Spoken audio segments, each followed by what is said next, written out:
Hi, everyone. Welcome back to the Thyroid Pharmacist Healing Conversations podcast. I'm your host, Dr. Izabella Wentz. I'm a pharmacist, author, and Hashimoto's patient turned root cause health detective. I'm so glad that you're here with me today. Today's episode, we're diving into a topic that surprises a lot of people. And these are the hidden healthy foods that may be sabotaging your Hashimoto's healing. So these foods seem healthy on the surface, but they can actually be harmful for people with Hashimoto's. I call them health saboteurs. These are the foods that might show up in wellness blogs, health food stores, or even your favorite smoothie bar. But for those of us with autoimmune thyroid disease, they could be quietly driving inflammation, flaring those thyroid antibodies, and contributing to unwanted thyroid symptoms. Have you ever switched to a gluten-free cereal and rice milk, thinking it was the healthier choice, only to feel more tired, puffy, or anxious? Or maybe you added spirulina or kelp to your smoothies because they're superfoods, but noticed that you would get new symptoms flaring up. Today, we're going to be talking about these very foods, these health saboteurs. We're going to get into what they are, why they can be problematic, and what to do about it. Let's get into it. Let's start with one of the most confusing culprits. These are going to be the high iodine foods, such as seaweed, kelp, dulse, spirulina, even iodized salt. Now, we know that iodine is an essential nutrient for thyroid hormone production, but here's the kicker. Too much iodine, especially in the sources of kelp, dulse, spirulina, seaweed snacks, this can actually trigger or worsen autoimmune thyroid disease. And I know many people have walked into a health food store and they might see a section of the store that says thyroid support, or they might talk to somebody at the health food store and tell them that they have a thyroid condition and they're looking for supplements or perhaps some foods to support them. And they may be given a whole bunch of high iodine foods. Now, here's the thing. If you have Hashimoto's, iodine tends to be a very narrow therapeutic index nutrient. So that means we do need some for proper thyroid hormone production. But unfortunately, when you get too much iodine, this can actually flare up autoimmune thyroid disease. In fact, iodine excess has been considered an environmental toxin for autoimmune thyroid disease. Now, this is especially relevant if a person might not have enough selenium on board to help balance out the iodine reaction that occurs in the thyroid gland. We do need some selenium to help sort of neutralize that reaction. So, for many people with Hashimoto's, what this looks like is they might take high doses of iodine thinking that this is going to help to quote unquote heal their thyroid. And logically, this kind of makes sense because if you have low thyroid and you need iodine to make thyroid hormone, wouldn't it just make sense to take more iodine? Of course, I wish it was that simple. Unfortunately, many studies have shown that doses above 500 micrograms are actually going to be problematic for people with Hashimoto's. In my experience, I have seen people inadvertently really make their thyroid conditions so much worse by taking high doses of iodine. I'm talking like antibodies from the 100 range to the 1,000 plus range. I'm talking about their TSH was maybe between 5 to 10. All of a sudden, it jumps to like 80 to 100. And while they were maybe a little bit more tired at first, they ended up exhausted. I had one client who was bedridden for weeks because of this high dose iodine exposure. Now, I will say, generally speaking, the amount of iodine that's in a multivitamin or a prenatal vitamin, that's anywhere from like 150 micrograms to 250 micrograms per day. Studies have shown that's going to be helpful and safe for most people with Hashimoto's. What that means is typically if I'm looking at a person, they're going to feel better. If I'm looking at their lab markers, their thyroid antibodies are not going to get worse. They might actually improve with that dose of iodine. So, another common thing that I hear from people is that are just in utter disbelief that high dose iodine could be a problem for a person with thyroid disease because iodine has many therapeutic benefits for other people, right? and other conditions. Fibrocystic breasts is a great example, right? It can be very helpful for breast health. But I kind of think about it, people say running or jogging is very helpful, right? Is it very helpful for most people? You could say that. Is it helpful for those people that have two broken legs? Probably not. You don't want to be jogging. And similar analogy with Hashimoto's, when your thyroid gland is very much inflamed, giving it more iodine is going to cause problems for you. Another thing people will say is that Japanese thrive on high doses of iodine and that Japanese are generally healthier than Americans. Now, I can agree with Japanese being healthier than Americans, definitely. As somebody that it came from Europe to America when I was 9, I can definitely give you a million reasons why. I don't know that iodine is the primary reason why the Japanese are going to be healthier, but some factors to consider. Japanese individuals are genetically going to be different than people who are Caucasian, people who are of Hispanic or African descent. And they actually have some genes that allow them to tolerate higher doses of iodine. That said, Dr. Hashimoto, the doctor that discovered Hashimoto's, was Japanese, and the Japanese do have higher rates of Hashimoto's. Interestingly, people in Africa have the highest rates of Hashimoto's out of anywhere in the world. So that's a random fact out there. But bottom line, the amount of iodine in a prenatal vitamin, in a multivitamin, is going to be fine for most people, potentially even helpful. The amount of iodine that you would get with mega doses of iodine, really doing a lot of iodized salt and even doing, a lot of like the seaweed snacks and dulse and spirulina and kelp, this can be problematic. And so, what I say, if you're going to have sushi, you can have it every now and then, and that's probably going to be fine. But if you're taking in high doses of iodine all day, every day, this could be a really, really big problem. And I do not recommend these quote unquote health foods for most people with Hashimoto's. Next on my list is whey protein. Now, if you're somebody that is in the wellness or fitness world, you've probably heard of whey protein. It's actually quite tasty and it can be added to smoothies. A lot of bodybuilders love it. It's got a ton of benefits because it can help us build muscles and it can actually help support our glutathione production, which is an important antioxidant that helps us detoxify. Now, here's the challenge though. So, whey is a dairy protein, and there is a lot of people who are sensitive to it. In fact, in my experience, about 80% of people with Hashimoto's tend to be dairy sensitive. Now, I don't want to tell you not to eat whey. I think it's a really, really great protein source if you're not sensitive to it. But if you are sensitive to it, you might find symptoms like irritable bowel syndrome. You might see symptoms like acid reflux, carpal tunnel, joint pain, skin breakouts. And you might get very frustrated because here you are trying to do something healthy for your body. But if your body is sensitive to it, then that's going to be a problem for you.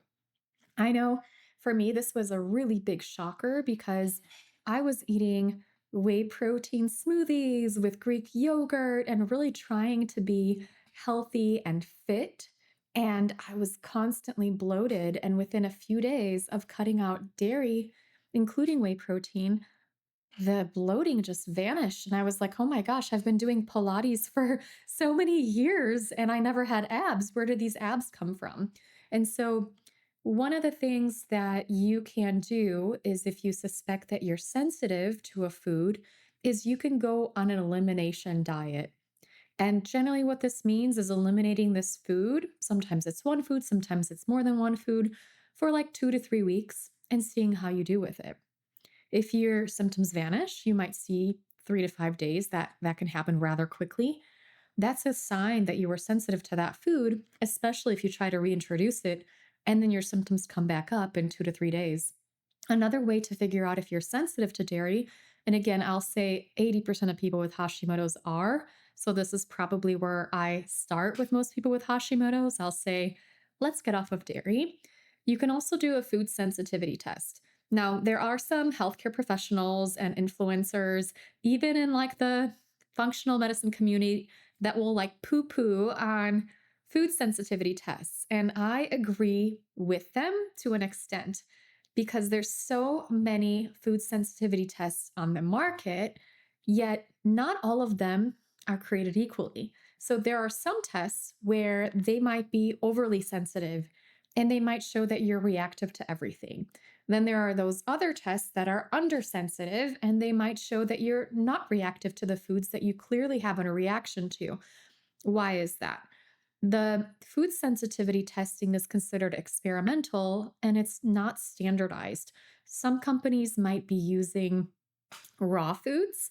Some companies might be using cooked foods. Some companies might be using like chemical structures of foods. They might do it with live blood. They might do different kind of chemical assays to determine what's a positive, what's a negative. They might look at different types of cells. All that to say, every test on the market is different. So if you've done one food sensitivity test, you've done one food sensitivity test. I will say I have one that I've worked with for 10 plus years. I've done it on myself and I've done it on lots of clients, and I can always correlate, hey, if this food comes up for you in the red, then we remove it, we're going to see some symptoms vanishing, whether that's joint pain, acid reflux, diarrhea, so on and so forth, reduction of antibodies. And this is called Olitest IgG test. Now, it's not required, but again, if you are somebody that is suspecting you are dairy sensitive, you might want to get off of it. Whey protein, butter, even grass-fed butter, even ghee for some people might be reactive food, Greek yogurt, all the cheeses, and don't kill the messenger, but this is a very common reactive food. If you are using protein powders, you can look into some alternatives. The safe protein powders in Hashimoto's are generally going to be beef protein isolate, such as hydrolyzed beef protein, collagen, plant-based blends such as pea protein or hemp. I would not advise soy protein. And for some people, they also do well with egg white proteins, although I will say eggs are not as high of a reactive food in Hashimoto's, but they are on the list of the top reactive foods.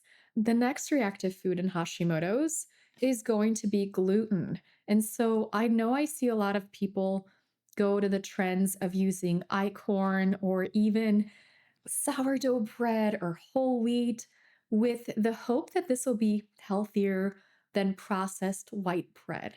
And I think for most people, these options are phenomenal if they don't have autoimmune thyroid disease and if they don't have celiac disease. Now, here's the thing. We do know that people with Hashimoto's tend to have higher rates of celiac disease. So studies suggest, and depending on what country you're in, right, 2 to 7% of people with Hashimoto's also have celiac disease, where in the general population of people without Hashimoto's, the celiac rate is approximately 1%.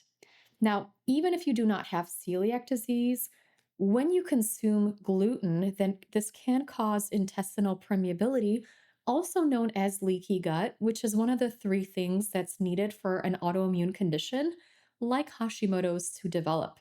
And this can allow undigested food particles and immune triggers to enter the bloodstream. There's an autoimmune theory known as molecular mimicry, where the immune system mistakes thyroid tissue for gluten. And so it attacks both. So when you have this intestinal permeability, you're eating the gluten protein. It looks similar enough to the thyroid gland proteins. And so the confused immune system might be attacking both. And so for many people, even when they don't have celiac disease, this cross reactivity can really cause a lot of inflammation and worsen thyroid function. In my experience, around 88% of people with Hashimoto's do tend to feel better on a gluten-free diet. Now, I've worked with people one-on-one and I would do outcome surveys with them. And I've also done outcome surveys just with general readers with Hashimoto's. And so I've collected over 3,000 responses of people who say they feel better gluten free.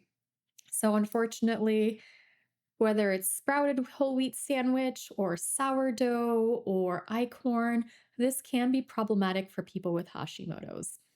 Okay, number four, soy products. Tofu, edamame, soy milk. Now, again, this is something that's marketed as a health food. It can show up in protein powders and vegetarian foods, even some gluten free foods that are quote unquote considered healthy foods.